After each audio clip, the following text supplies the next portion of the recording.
iPhone 13 on us for every customer. Current, new, everyone. To show the love.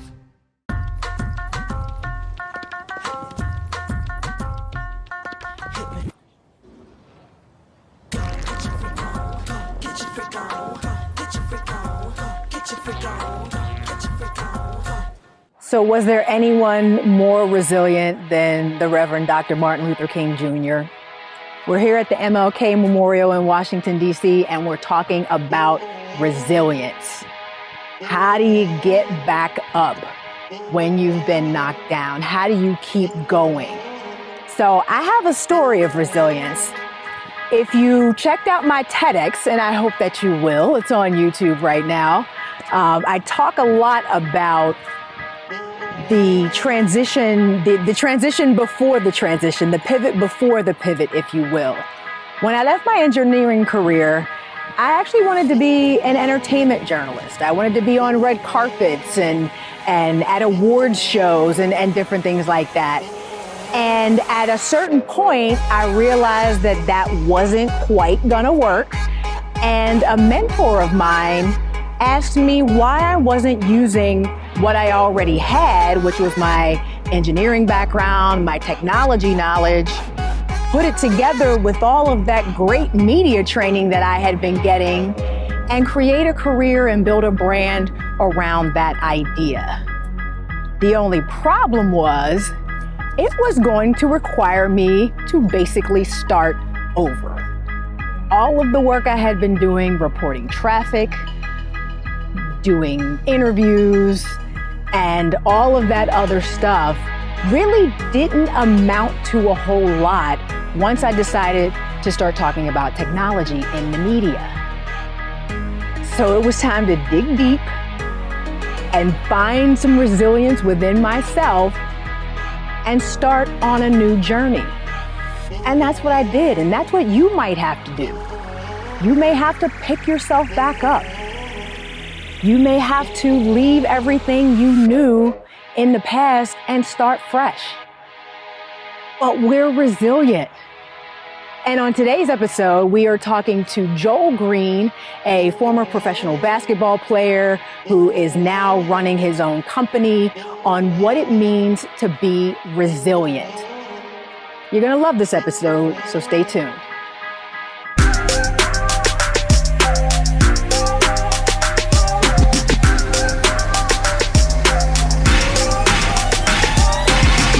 So we are continuing the conversation about resilience. Thanks for watching The Pivot with Stephanie Humphrey. And that idea that, we fall down, but we get up. Shout out to Donnie McClurkin for giving us that word and that inspiration. And joining me today to talk about resilience is former professional basketball player Joel Green. He is now the CEO of Pro Level Training, the national director of Nike sports camps, and a renowned motivational speaker. Joel, thank you for joining us today. Steph, thanks for having me on. I appreciate it. So I kind of broke down sort of how we can go through this process and chat. And I took your life and broke it down into sort of 3 segments, if you will, okay, and wanted to sort of get your story on the resilience you needed to make it through each of those 3 phases in your life. Because I know we've chatted briefly offline about some of the challenges you faced in your life and things like that. So we're going to take sort of like 3 major sort of key points in your journey and just tell us about what you needed and where you pulled that from to get you through that point in your life. So let's just start with the point from childhood to college. Okay. This would be fun. I'm looking forward to seeing the breakdown of my life, by the way. But just childhood to college, it was a whole lot of, adversity and, having to figure out what perseverance was. I didn't know what that was. I grew up in an abandoned house in North Philly on 33rd Street, right around the corner from Strawberry Mansion High School. and just experience things. This during the crack era, just walking up and down the street, seeing little vials on the street. I didn't know what these colorful things were at the time, and just having to experience things like that. But in hindsight, I'm like, wow, I really had to overcome some things, to where our parents would send us up the street with pots, and more so my older siblings. I was kind of young at the time, to get hot water from our neighbors. Wow. And there were moments, and they would come back and we'll put them on the kerosene heaters to keep the water hot and warm. In 90, when I was 6, 91, I was 10 feet away from a shooting. And there was nobody else there outside of the kid that got shot and the 2 shooters. So like me thinking I'm gonna get shot in the back at 6 years old, having to overcome traumatic experiences like that, even hearing about the recent school shootings and stuff, it makes me think about that situation when I was 6 in elementary school and that occurred. All those things right there, I developed a callous to difficulty. I'll be honest with you. Yeah. To where the next time an obstacle came, I'm like, okay, well, it wasn't as bad as that last thing. So I had something to compare it to already. A lot of people may not have something to compare it to until they're 20 years old. And I mean, you bring up resiliency. I see resiliency as just, how do you recover from resistance? That's so interesting, because I was literally just having a very similar conversation with myself in my head today. I kid you not. And just thinking about trauma response, right? Because that's what that is. It really is, a trauma response to the situations and the things that you found yourself in, and you can either sort of sink or swim, for lack of a better word. You either develop that callus, as you said, and you let that be your armor, so that nothing else really is able to penetrate. And when new challenges come along, that's nothing. I got shot at 2 years ago, so that's nothing. Right. Or you become that person that can't handle any of it, right. and just everything is just this huge anxiety inducing, and neither response is right or wrong. It's just the way some people respond versus others.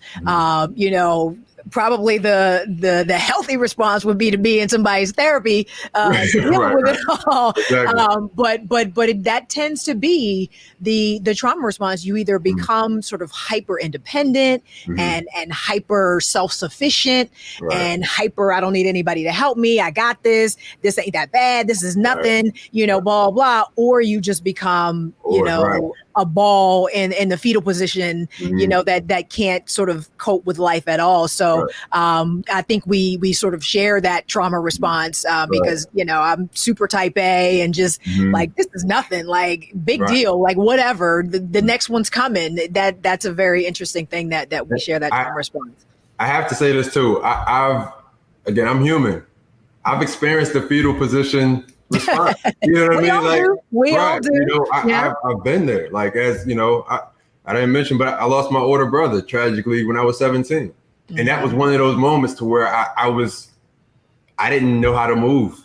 I never forget though, one of my uncles came over during that time and said, look, I didn't meet him downstairs. He came over to see me and I'm laying face down on my bed. He put his hand on my back. He said, you got to get up. He said, you're still here. Look, I know Kev's not here. You're still here. You have to get up.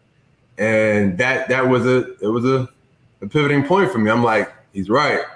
I was ignoring people for about a week and a half. I didn't go to school for over a week. I didn't want to talk to anybody. Just cried every day. And it wasn't until he told me, you got to get up. I'm like, you're right. I can't act dead. I can't act like I'm not alive. I have to live. Right. So that changed a whole lot for me. Just say, all right, you gotta find a way, like as you mentioned, to be resilient. So let's move on to the next portion of your journey in becoming a professional basketball player. What sort of specific challenges did you find there where you had to draw on that well of resilience? Man, from day one.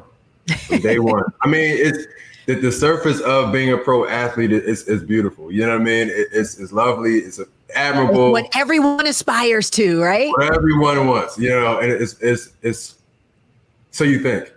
Just being honest. You think you want the life until you realize what's happening behind the scenes. You see what it's like when the lights are on in the arena, and that is the fun time for us as athletes. But the unfun, or whatever way you want to refer to it, is what happens behind the scenes a lot of times, whether it be, just the relationships with the front offices, just your check, things like that. Especially, Yes. That right. Part. That, especially playing abroad, whether it be Europe or South America, just different areas aren't as stable on the professional sports side as it is here in America. So some countries, you're hoping to get your next check. So this is my rookie season, by the way. So this is the start of me being a pro. Already starting off on the wrong foot. Already, right. So, I mean, how discouraging could that be, as far as me looking forward to continuing to do this? Mm-hmm. And I remember getting on the phone with my dad, getting on the phone with one of my brothers who's over in Germany at the time. And I'm like, he's a hardcore Army guy and stuff like that. Do two tours in Iraq. So he's about toughing things out. Mm-hmm. So I'm talking to them. I'm like, look, this was like via Skype at the time. This when Skype was huge. But I'm talking to them and saying, hey, look, I don't think I want to be over here. I know I can get paid somewhere else. Right. And it was already mid-season. They said, look, man, you worked all this time to get over there and walk out mid-season. They said, look, we know you're there to get paid. You're a professional. This is what you get paid to do. They said, but we know you love the game of basketball. You love playing. You love getting better. And they said, look, at the bare minimum, get some film out of it. I said, look, they said, we already know when it comes to Europe, playing in Europe, the high commodity is your footage. Right. That's the hot thing. Like, that's what gets you your next deal, your next contract. Okay, well, let's see what he did. So I stayed over there. I decided to stick it out, be resilient and miss that season. Took them to the playoffs for the first time in 4 years. Got some great footage from it. Got some great deals and opportunities afterward.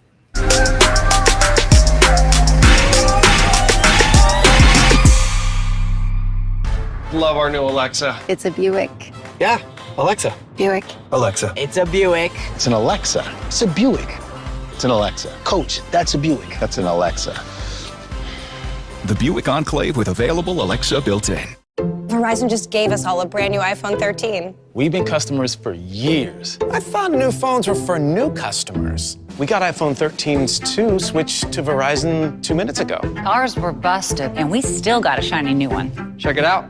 So wait, everybody gets the same great deal. I think that's the point. iPhone 13 on us for every customer. Current, new, everyone. On any unlimited plan, starting at just $35. All on the network more people rely on. Don't you think it's time to get wealthy? I'm Deborah Owens, America's Wealth Coach, and my new show on the Black Star Network focuses on the things your financial advisor or bank isn't telling you. So watch Get Wealthy on the Black Star Network.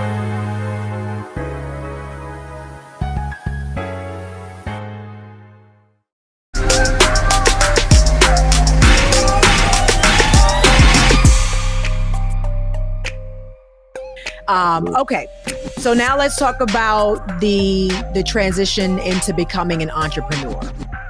Because I have to imagine that was probably a pretty, significant point in your life where, you may have sort of defined yourself as this basketball player, and now we have to figure out, what's next.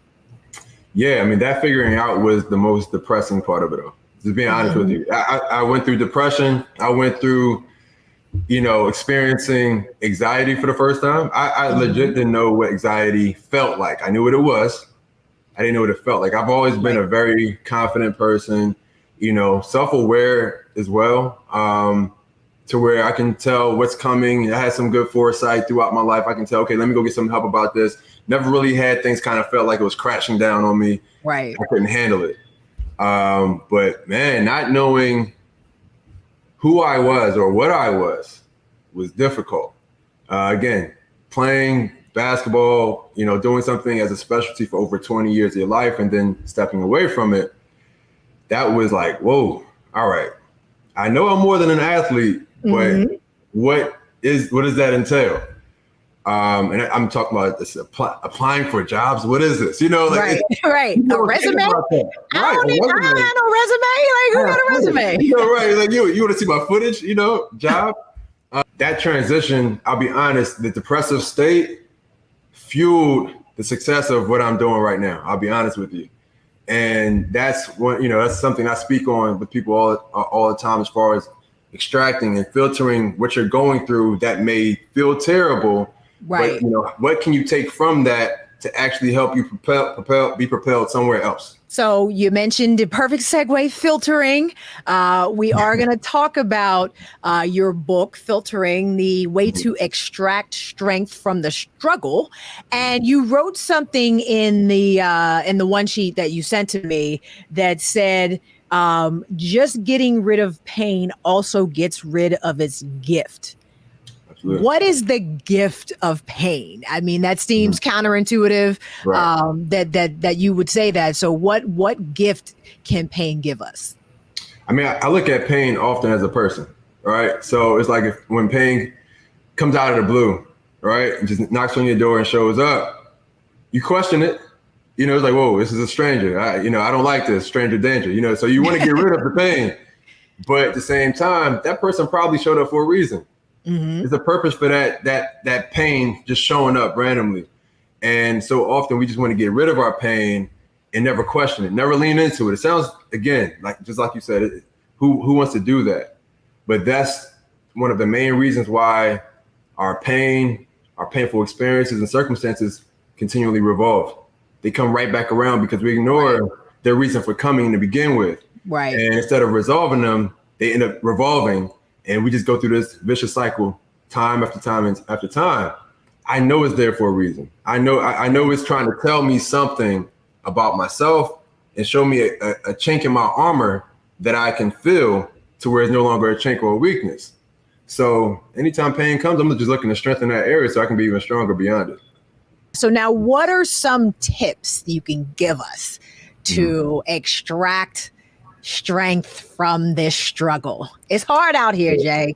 What can we do? I mean, there's a lot of things you can do. Number one, question whatever you're going through. Again, it's pry your own situation like you would somebody else's. Be nosy about what you're going through. A lot of times we want to ignore it because we want to cover it up. Mm-hmm. We want to cover it up for other people so that we appear perfect.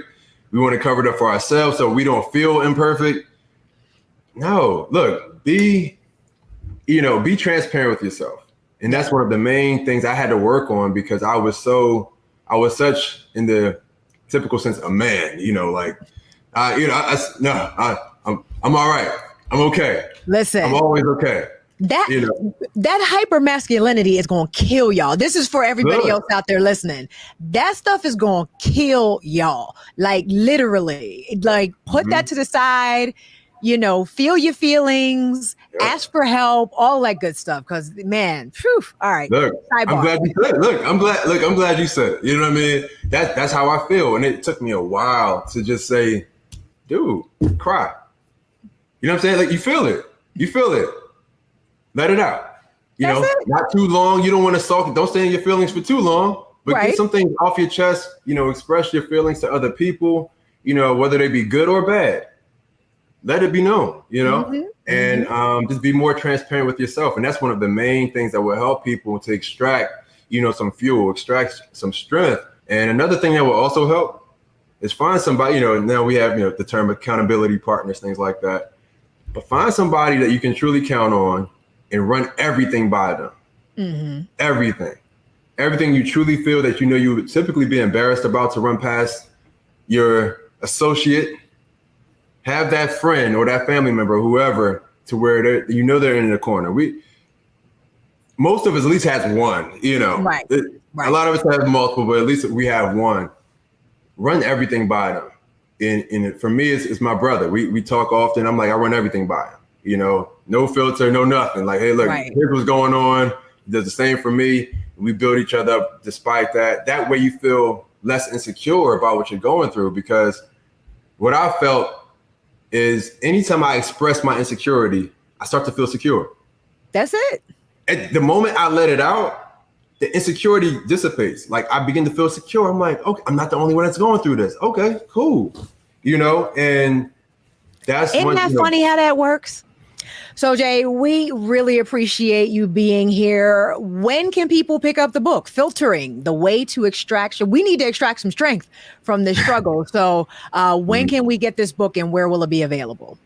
Well, definitely looking forward to releasing it. It's going to be released on September 6th, 2022. So a few months from now. It's going to be available on the major platforms as far as your BarnesandNoble.com, your Amazon, of course, just a number of other places, Book Baby, a number of different places. Wherever you get your books. Wherever you can get your books is going to be there. So I'm hoping you guys definitely pick it up. It's going to be a lot of golden nuggets in the book, really inspiring. You get some more detail into my life, the entrepreneurial journey. I have an entire blueprint in there for entrepreneurs. It's going to be an amazing piece of content. So really hope you guys check it out. Fantastic. And then how can people get in touch with you? Well, you can get in touch with me by way of social media. I'm on Facebook. I'm on Instagram. Well, I'm on Instagram quite a bit. So you can follow me on there at jgreenplt. And, we'll connect on there. I'm one that loves to DM. So if you have some questions or, need some pieces of advice, looking to get a connection, I'm a big time connector. Trust me when I tell you that, to where if I can help you get partnered or connected with somebody else, I have no problem being that middleman for you. I got you. Fantastic. Well, thank you again for being on The Pivot with Stephanie Humphrey. We appreciate you. Thank you. Thank you for having me. I appreciate it. Setbacks are a part of life, y'all. Stuff happens. But the key is not to let it keep you down. We all have to be resilient. You don't have much of a choice. You got to keep going. And you have to embrace that pain sometimes. You have to embrace that disappointment sometimes. The pain can be a gift when you learn from it.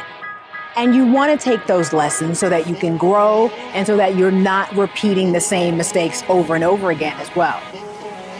So lean into the pain, learn from it, grow from it, and then let it go. Journaling can really help you during these times as well, just to get everything out, get everything off your chest, and also to look back to see how far you come.